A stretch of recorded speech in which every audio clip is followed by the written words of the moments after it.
पहले शहर बहुत ही समृद्ध था। वहाँ के राजा चार्ल्स बहुत ही दयालु और खुशमिजाज स्वभाव के थे, लेकिन उनकी प्रजा अपने राजा के प्रति हमेशा चिंतित रहती, क्योंकि महाराज चार्ल्स के कोई संतान नहीं थी, जिसके कारण महारानी हमेशा उदास रहती। राजा हर वो कोशिश करता जिससे महारानी को खुशी मिले, लेकिन महारानी कभी भी खुश नहीं होती। वो भगवान से हमेशा यही प्रार्थना करती कि काश उनके भी कोई संतान होती। महाराज रानी के इस प्रकार के व्यवहार को लेकर चिंतित रहते। वे हमेशा एक गहरी सोच में डूबे रहते। महाराज, अगर आपकी चिंता मैं दूर कर दूं, तो क्या आप मुझे वो दोगे जो मैं चाहती हूँ? तुम कौन हो और तुम्हें ये किस प्रकार ज्ञात हुआ कि हमारी क्या चिंता है?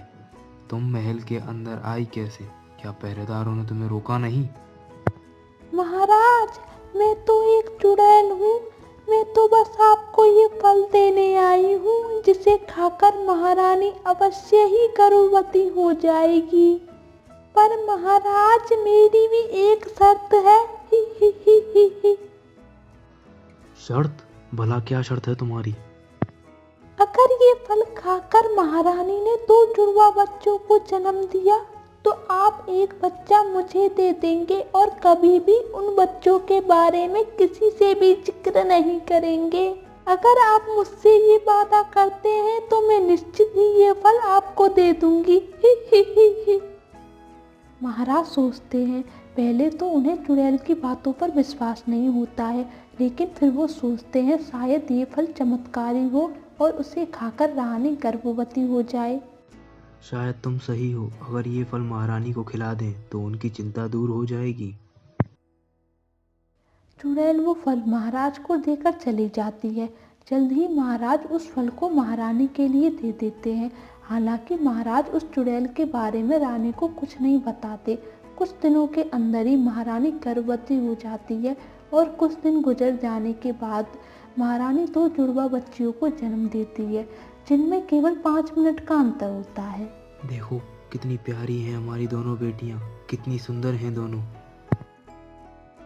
सच में महाराज, दोनों राजकुमारियां बहुत सुंदर हैं। बहुत मुश्किल है ये निर्णय लेना कि मैं किस राजकुमारी को अपने साथ ले जाऊं। खैर महाराज, अब आप ही मुझे एक राजकुमारी दे दीजिए। भला मैं ये किस प्रकार कर सकता हूँ? मेरी दोनों बेटियां मुझे बहुत प्रिय हैं। मैं इनमें से किसी एक का चयन किस प्रकार कर सकता हूँ? अगर तुम चाहो तो मैं तुम्हें अपना आधा राज्य देने के लिए तैयार हूँ, पर कृपया कर मुझे मेरी बेटियों से अलग मत करो। महाराज की बात सुनकर चुड़ैल को गुस्सा आ जाता है और वो महाराज के सामने बड़ी राजकुमारी को उठाकर ले जाती है।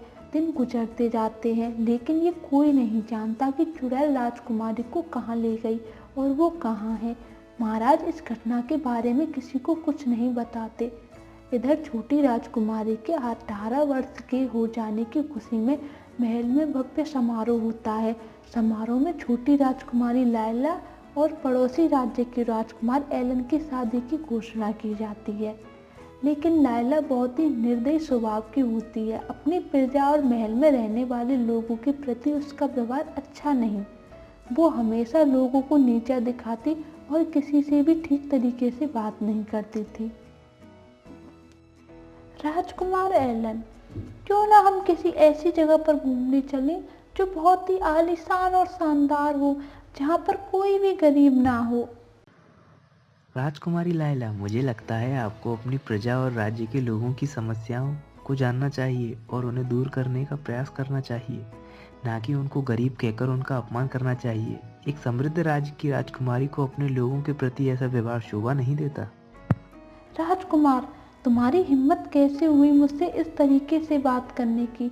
कुछ दिनों में हमारी शादी होने वाली है, तो ये उचित रहेगा कि तुम ये ठीक तरह से जान लो कि मुझे क्या पसंद है और क्या नहीं।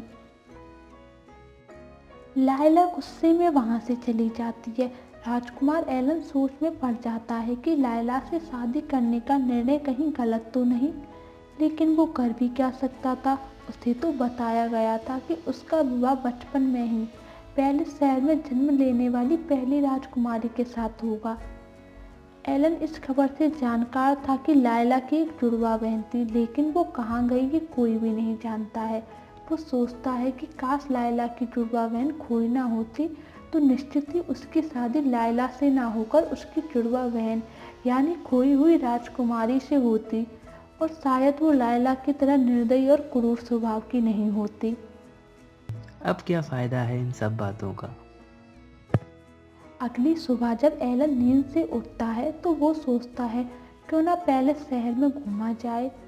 वो किसी को कुछ बताए बिना महल से निकल जाता है। एलन जंगल में बहुत देर तक घूमता है। अचानक उसकी नज़र पास ही में खड़ी मारिया पर पड़ती है। वो इतनी सुंदर होती है कि एलन की निगाहें उससे हटती नहीं और वो बहुत देर तक उसे देखता ही रहता है। तुम कौन हो? पहले तुम्हें यहाँ कभी नहीं देखा। इस घने जंगल में जहाँ खतरनाक जानवरों और भयानक राक्षसों के अलावा कोई नहीं रहता, तुम भला अकेली यहाँ क्या कर रही हो? क्या तुम्हें डर नहीं लगता? नहीं, मैं यहाँ अकेली नहीं रहती, मैं अपनी माँ के साथ रहती हूँ। वैसे तुम कौन हो? देखने में तो कोई राजकुमार लगते हो। भला एक राजकुमार को इतने डरावने जंगल में क्या काम हो सकता है? वो मैं बस यहाँ घूमने आया था, लेकिन अब रास्ता भटक गया हूँ। मैं पड़ोसी राज्य का राजकुमार हूँ। मेरा नाम एलन है। अगर आप बुरा ना मानो तो क्या मैं आज रात यहाँ रुक सकता हूँ? मारिया सोचती है, अगर उसने एलन को रुकने दिया तो कहीं उसकी माँ उससे नाराज ना हो जाए, लेकिन वो एलन को इतने जंगल में रात में अकेला नहीं छोड़ सकती। मारिया इस बात की फिक्र किए बिना कि एलन को देखकर उसकी माँ नाराज होगी, वो उसे रात में रुकने देती है और उसकी सहायता के लिए हाँ कर देती है। मारिया, मेरी बच्ची, दरवाजा खोलो, देखो तुम्हारी माँ आ गई। तुम कौन हो? तुम यहाँ कैसे आए? तुमको किसने अंदर आने दिया? क्या तुम कोई जासूस हो? मारिया, ये कौन है और तुमने इसे अंदर क्यों आने दिया? ये तो कोई इंसान लगता है। तुम जानती हो ना, ये इंसान बिल्कुल भी अच्छे नहीं होते। एलन चुड़ैल को देखकर चौंक जाता है। वो सोचता है कि मारिया की माँ एक चुड़ैल कैसे हो सकती है, जबकि मारिया एक साधारण इंसान है। हालांकि एलन अपने चेहरे पर किसी भी तरह का डर नहीं आने देता है। वो अपने चेहरे पर एक हल्की सी मुस्कान के साथ खड़ा रहता है। ठहरिए, आपको ज़रूर कोई गलतफहमी हुई है। मैं कोई जासूस नहीं हूँ। मेरा नाम एलन है और मैं एक राजकुमार हूँ। हाँ माँ, ये ठीक कह रहा है। ये एक राहगीर है जो रास्ता भटक गया है, बस यहाँ आज रात रुकना चाहता है। मारिया, मेरी बच्ची, तुम बहुत मासूम हो। ऐसे लोगों को मैं अच्छी तरह जानती हूँ। भला एक राजकुमार को इस घने जंगल में आने की क्या आवश्यकता पड़ गई? तुम्हारी कोई भी चालाकी यहाँ नहीं चलेगी, सुना तुमने? मारिया के कहने पर चुड़ैल एलन को एक रात के लिए रुकने देती है। एलन मारिया के इस अच्छे व्यवहार से बहुत प्रभावित होता है। मरिया कितनी अच्छी है। एक तरफ राजकुमारी लायला है, जिनके हृदय में किसी के लिए कोई दया भाव नहीं है, और दूसरी तरफ मरिया, लायला के एकदम विपरीत। काश लायला की जगह मरिया होती तो कितना अच्छा होता। काश वो खोई हुई राजकुमारी मरिया होती। क्यों ना मैं मरिया को खोई हुई राजकुमारी बनाकर ले जाऊं, जिससे मुझे उस निर्दयी लायला से शादी भी नहीं करनी पड़ेगी। आखिरकार एलन ये निर्णय कर लेता है कि वो मारिया को अपने साथ लेकर जाएगा। जैसे ही चुड़ैल अपने काम के लिए घर से बाहर जाती है, एलन मारिया को अपने साथ महल ले जाता है और सबको मारिया के बारे में बताता है, लेकिन वो चुड़ैल का जिक्र किसी से भी नहीं करता। हम इसकी बातों पर यकीन क्यों करें? क्या सबूत है कि ये लड़की मारिया है?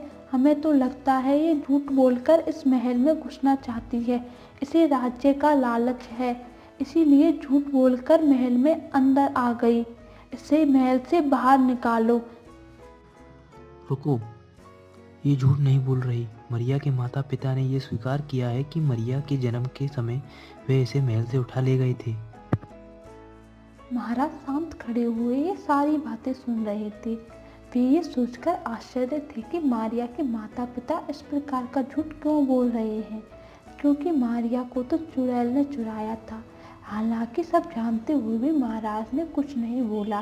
वे सोचते रहे, क्या एलन जो भी बोल रहा है वो सच है? क्या मारिया ही खोई हुई राजकुमारी है? फिर भी महाराज ने एलन और मारिया की बातों पर यकीन किया और मारिया को महल में रुकने दिया जब तक कि मारिया का सच सबके सामने नहीं आ जाए। वहीं लायला को इस बात पर बिल्कुल यकीन नहीं हुआ। वो तो बस किसी भी तरह से मारिया को वापस भेजना चाहती थी। लायला को एलन की बातों पर बिल्कुल भी यकीन नहीं था। लायला ने कुछ जासूस राज्य में ये पता करने के लिए भेजे, क्या एलन ने जो भी कहा वो सच है? क्या मारिया ही खोई हुई राजकुमारी है? बहुत दिनों तक जासूस राज्य में जासूसी करते हैं।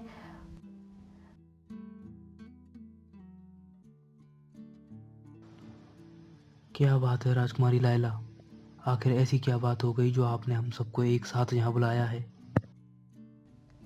और क्या बात हो सकती है? ये लड़की जो खुद को मारिया बताती है और झूठ बोलकर महल में घुस आई है, असल में एक चुड़ैल है। हमने खुद इसके बारे में छानबीन की और पता लगाया कि ये एक चुड़ैल है। लायला की बात सुनकर वहां खड़े सभी लोग हैरान हो जाते हैं। महाराज ये जानकर कि मारिया एक चुड़ैल है वो आश्चर्यचकित हो जाते हैं। महाराज, ये सच नहीं है। मरिया की माँ बेशक एक चुड़ैल है, लेकिन मरिया हमारी तरह ही साधारण मनुष्य है। सारी बातें सुनकर महाराज समझ जाते हैं कि ये चुड़ैल वही है जो मारिया के जन्म के समय उसे उठा ले गई थी। महाराज मारिया को देखकर बहुत खुश होते हैं। वो मारिया के जन्म की सारी घटना सबको बताते हैं। मारिया भी अपने माता पिता से मिलकर बहुत खुश होती है। फिर एलन की शादी लायला से ना होकर मारिया से हो जाती है। वो दोनों एक दूसरे से बहुत प्रेम करते हैं और खुशी खुशी रहते हैं।